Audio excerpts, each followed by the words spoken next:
Les gars, j'espère que vous allez tous bien. On se retrouve aujourd'hui avec une nouvelle vidéo d'actu. Donc, on va parler d'Islam Makhachev, de Tsaroukian, on va parler de Khamzat Chimaev, les amis, qui a parlé de Glover Teixeira et d'Alex Pereira. Il a aussi parlé de Khabib Nurmagomedov, qui lui a posé une question, à savoir si il pensait pouvoir battre Khabib Nurmagomedov. On va voir sa réponse, les gars. Mais vous voyez toujours, on a essayé voilà quoi, voilà, il pose des questions toujours un petit peu chelou, vous voyez. Avant de commencer la vidéo, les gars, j'aimerais répondre à un commentaire à Robut Guiman qui m'a laissé un message sous ma vidéo, en fait, ma vidéo YouTube. Attendez, regardez, hop, sous celle-là, en fait. En fait, hier, je vous ai fait une vidéo, à la fin de la vidéo, on a regardé un fight de chez Ibra TV, d'accord? De petits jeunes, etc. Et il a laissé ce message-là et j'aimerais lui répondre très rapidement. Donc, elle a dit quoi? Le combat Ibra TV, c'est vraiment des combats de yinche. Les mecs ont aucun amour propre pour accepter se battre comme des animaux pour 3 fois rien, d'accord? Ibra a failli perdre un œil, faire des vues sur des gars naïfs, etc. En gros, c'est bien fait pour lui. Et que des immigrés qui foutent la honte à leur communauté. Par contre, faudra que tu m'expliques là. J'étais à 2 doigts de te bannir de la chaîne. Après, j'ai réfléchi, etc. Faudra que tu m'expliques. Je comprends pas, en fait. Et pour ça, en disant, il a dû ramasser avec les sponsors 3 petits points. Mais bon, ça plaît aux cassos de ce genre de combat Eco Plus. Donc, vu qu'hier, j'ai partagé la vidéo et j'ai dit que le combat c'était un beau combat, ça veut dire que je suis un cassos, c'est ça? Un cassos. J'aimerais revenir juste sur le fait que là, il parle de fighters amateurs qui viennent de débuter leur carrière chez Ibra TV, qui reste aujourd'hui une organisation qui a sa place entre guillemets en France, qui est connue, voilà, qui est connue et on a vu des mecs comme Paul Dena, ils ont fait leur début chez Ibra TV, il y a Ramzan Jambiev aussi, il y a plusieurs fighters qui ont fait leur début chez Ibra TV. Après les gars, petite parenthèse, moi Ibra TV c'est pas mon frère, je ne le défends pas, je défends pas son organisation, je touche pas un euro. C'est pas par rapport à lui, c'est pas lui en fait que je vais défendre et son organisation. En fait c'est plus profond que ça. Là le mec il dit ouais que c'est des combats de yinches, ils ont pas d'amour propre, etc. Mais dans quel sport au monde, en fait, Rebut Guiman, t'as vu que des amateurs qui commencent leur carrière sont payés. Ça n'existe pas, ça n'existe nulle part. D'accord? Ça n'existe pas. J'ai même envie de te dire que quand t'es amateur, tu peux utiliser de l'argent. Même quand t'es professionnel, tu peux utiliser de l'argent pour aller te fighter. D'accord? Tu retournes 20 ans en arrière, quand il y avait que des combats de pancrace en France. D'accord? Si tu voulais faire des combats de MMA, fallait que t'ailles dans d'autres pays européens. C'est toi qui payais l'essence, tu payais le déplacement, et ça, ne me dis pas, ouais, ça n'existe pas. Ça, c'est quelque chose que j'ai vécu et que tous ceux qui ont connu le pancrace en France ont connu. Tu payais l'essence, tu payais des fois l'hôtel. Nous, on payait pas l'hôtel, on dormait dans les voitures, des fois. Ou sinon, on faisait un aller-retour. La bouffe, etc. Tu utilisais de l'argent. D'accord? Donc là, je sais pas si Ibra TV paye les fighters. Oui, certes. Très probablement, il gagne beaucoup d'argent avec ces fighters-là sur sa chaîne YouTube, mais c'est son business, d'accord? Après, même s'il paye pas les fighters, ça reste des amateurs, et il leur rapporte une visibilité avec sa chaîne. Ils peuvent être suivis sur Instagram, y a d'autres organisations qui peuvent les remarquer, ils veulent les signer, etc., etc. T'as capté? Donc là, ce genre de commentaires, ça, on comprend en fait que tu connais rien au sport de combat, ma gueule, t'as vu? Et encore moins au MMA en fait. Et encore plus que ça dans le sport globalement, parce qu'il y a aucun amateur au monde, dans aucun sport, tu vas prendre un footeux ou je sais pas, un basketteur, un mec qui fait du ping-pong. Il commence sa carrière en amateur, il va pas toucher d'argent, frérot.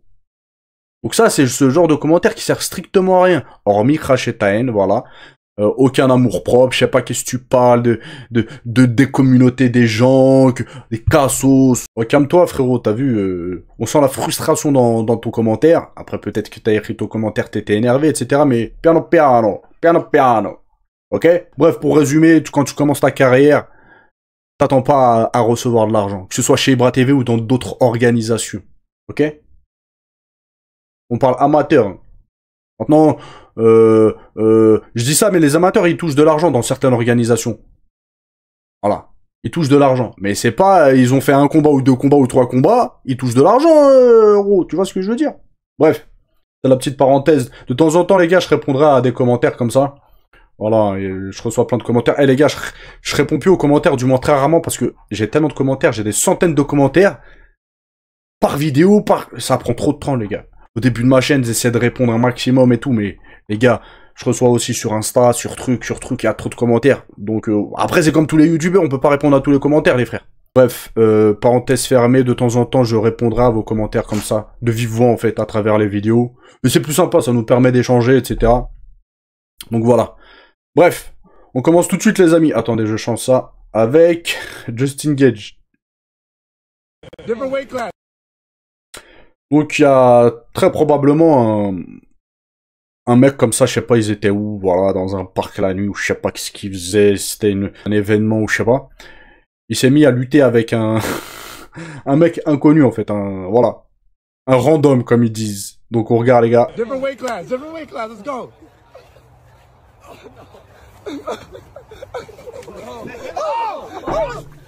Get him, Zoe. Get him, Zoe. Get him, Zoe. Get him, Zoe. You should like. Oh yeah. You should like Zoe. Ah, the rainbow style. Different weight class. Il a pas fait semblant, il voulait le terminer direct. On continue les amis avec Arman Tsarukyan, il a pris la parole lors d'une interview, il a expliqué en fait que contrairement aux autres fighters à l'UFC, les combattants russes, entre guillemets, qui représentent la Russie, d'accord, donc on parle des Russes et des régions alentours en fait qui sont voilà représentées en tant que Russes, il explique qu'ils ont pas le droit de refuser de combat avec l'UFC. Tu refuses un combat, t'es blacklisté en fait. Il explique ça, il y en a d'autres qui peuvent se permettre, ouais non lui je veux pas, ouais lui... En fait ils peuvent se permettre de rechigner, mais les Russes c'est pas possible. Ils sont sans pitié avec eux. Donc il a dit quoi? Nous sommes les seuls à ne pas avoir le choix, nous les combattants russes. Nous obéissons aux ordres de l'UFC, si vous osez refuser une seule offre de combat, vous serez mis sur liste noire. Ouais. On continue les amis avec Khabib Nurmagomedov qui a expliqué qu'il prendra sa retraite d'entraîneur une fois que Islam Makhachev, Oumar et Ousmane auront terminé leur carrière. Il a dit quoi? Mes priorités sont Ousmane, Oumar et Islam Makhachev. Ce sont eux ma priorité absolue dans le MMA. Et quand ils auront terminé, alors ce sera terminé pour moi aussi. Voilà. On continue les amis avec Khabib Nurmagomedov. En fait, lors d'une interview, d'une conférence, je sais pas exactement, hein, il est revenu sur sur quand il a affronté Conor McGregor en fait. Et il a dit quoi? L'une des choses qui est magnifique en fait, c'est que quand tu détestes quelqu'un, que tu vas dans la cage, que tu le défonces, et qu'on te paye pour ça. En dehors de la cage, si tu fais ça, tu vas en prison. Donc il kiffe, il a kiffé en fait. En fait, il expliquait qu'il a kiffé monter dans la cage, le goumer et être payé pour ça, etc. Régler ses comptes en fait. Parce qu'il a dit, si tu fais ça en dehors, ben, tu vas au placard. Voilà. Très probablement. Du moins, tu auras des problèmes avec la justice. On continue les amis, avec Luke Rockhold. Donc, il a parlé de Khabib Nurmagomedov et d'Islam Makhachev, d'accord? Donc, il a dit quoi? En parlant de Khabib Nurmagomedov, il a dit « Il m'a poussé dans mes retranchements. Il est très coriace, vous savez, il pouvait me tenir tête. Peu de poids légers pouvaient me tenir tête. Rivaliser avec moi... Il a toujours été dur. Et il voulait toujours aller plus loin. Il m'a poussé dans mes retranchements, on s'entraînait ensemble, sans relâche. Bon, les gars, je sais pas s'il est dans le politiquement correct, comme on dit, et si en tant que champion, etc., il a pas du mal à dire que ouais, Khabib il m'a roulé dessus. Parce que là il dit il m'a poussé dans mes retranchements, etc. Façon d'adoucir la chose et pas de trop s'humilier entre guillemets, même si c'est un mot très très fort, vous avez capté très probablement où je veux en venir. Là il dit il est très coriace, il le vante, etc. Et il m'a poussé dans mes retranchements. Et c'est quelque chose que voilà, que très peu de personnes ont fait. Mais très probablement les gars, il adoucit ses termes. Vous voyez? Peut-être que Khabib l'a totalement roulé dessus, mais ce sera compliqué de dire ça au micro, ok? Il est aussi revenu sur le cas d'Islam Makhachev. Attendez, je vous mets ça les gars, bougez pas. Et il a dit quoi sur Islam Makhachev?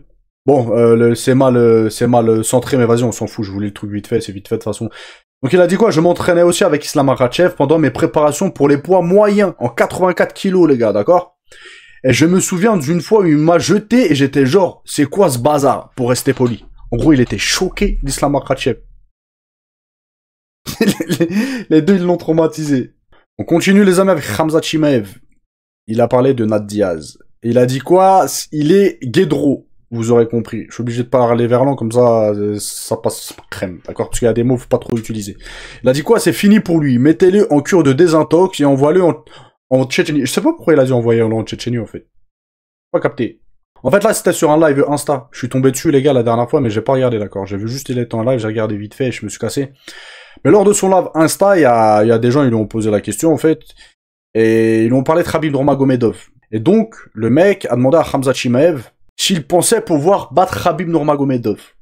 Et il a répondu simplement en fait, en fermant la porte en fait à ce genre de débat-là. Il a dit quoi? Khabib est fini, il ne combat plus. Pourquoi dites-vous ces choses? Astaghfirullah, il a dit. D'accord. Donc il a fermé toute voilà tout débat. Et on termine les amis avec Khamzat Chimaev. Eh, j'aimerais bien que Khamzat Chimaev il croise Glover Teixeira, d'accord, et Alex Pereira. Parce qu'on l'a vu la dernière fois, je vous avais fait la vidéo. Alex Pereira, quand il a croisé Ankalaev, il était tout tranquille et tout mignon et tout. Et quand Glover Teixeira il est venu, il a frimé, il s'est gonflé. Ben, j'aimerais bien que les mêmes circonstances se passent avec Khamzat Chimaev. Parce que Khamzat Chimaev, lui, il est pas calme. Après, maintenant, il a vieilli et tout. Mais il est pas calme. Lui, c'est la bagarre directe. Après, maintenant, je ne sais pas, mais il y a 4-5 ans en arrière, les gars, quand ils voyaient des mecs et tout, machin, ça faisait le show, ça se regardait, lui, il voulait se battre direct. Donc là, il a dit quoi? Il a dit, il affirme, hein, entre guillemets, pouvoir battre Alex Pereira et Glover Teixeira en même temps. Bon, tout ça, les gars, c'est que de la communication, c'est façon de dire, voilà, de s'imposer, de montrer la virilité, genre. Vous voyez? Il a dit quoi? Bien sûr, mon frère, je pourrais le battre, lui et son entraîneur Teixeira ensemble. Je les battrais tous les deux. Eh, les gars, c'est un malade, Khamzat Chimaev. C'est un malade. S'il se croise, si Alex Pereira, il fait le coq, ou je sais pas, ou Glover Teixeira, à tout moment, ça peut s'embrouiller, les gars. À tout moment. En plus, Khamzat Chimaev, les gars, je pense pas que c'est un mec, voilà, il est tout seul. Vous voyez? Il doit avoir d'autres poteaux à lui et tout. À tout moment, ça peut se taper. Mais je pense qu'Alex Pereira, il doit savoir, les gars. Ils savent avec qui blaguer et avec qui faut pas trop blaguer parce que ça peut vite démarrer. Voilà. Après, je dis ça, peut-être Alex Pereira, il va croiser Khamzat Chimaev, il va être chaud, ouais, qu'est-ce que t'as dit, machin, truc, nanana, ça va partir, vous voyez. Mais voilà, quand j'ai vu ça, je me suis dit, ouais, Khamzat, c'est un ouf, c'est un ouf. Bref, les amis, c'était la petite vidéo du jour. Je vais vous laisser. N'oubliez pas de booster les vidéos, les gars. D'accord? C'est important pour ceux qui me soutiennent. Likez, commentez, etc. Je vous laisse. Je vous dis à plus tard. Ciao, ciao.